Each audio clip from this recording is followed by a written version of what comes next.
Hello, I Priyanka Godara, Assistant Professor, Department of Science, Biyani Group of Colleges. Welcome you all on behalf of Guru KPO.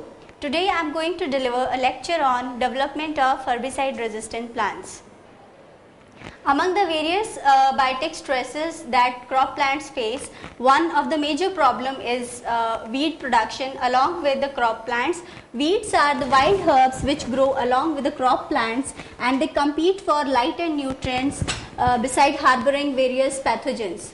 So it is a major problem along with crop plants. It reduces crop productivity all over the world approximately by 10 to 15%. So to overcome this problem, we have various methods with which we can control these weeds. The first method is mechanical methods like hoeing and hand plow, but these methods are time taking methods, and better methods were also available like physical methods. Heat and light are implemented on the plant to reduce the number of weeds. But among these, the best method is the chemical method, where we can use herbicides for controlling these weeds. So, but there are some problems with herbicide application. The crop plants are intolerant to these herbicides. The major crops which showed more of intolerance are rice, maize, soybean, wheat and rapeseeds.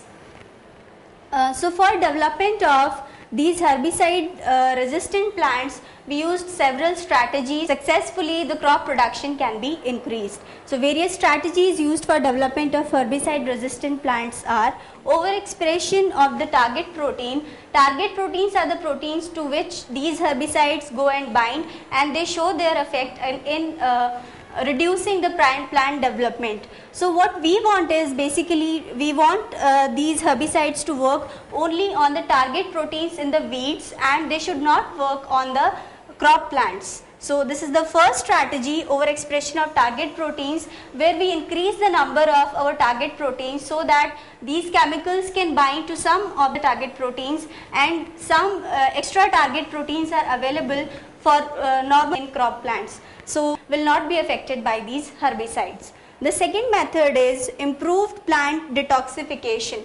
Plants have their own detoxification system by which they maintain the toxic materials level low. So by improving this plant detoxification system, we can improve crop productivity, because crop plants will control these toxic chemicals. They will detoxify it, and crop plants will not be affected by these herbicides. Only weeds will be affected. The next method we can use is mutation of the target protein. If we will mutate the target proteins in the crop plants, herbicides will not be able to bind to target proteins in crop plants, bind to the target proteins in the weeds. Thus weeds will be killed and our crop plants will not be affected.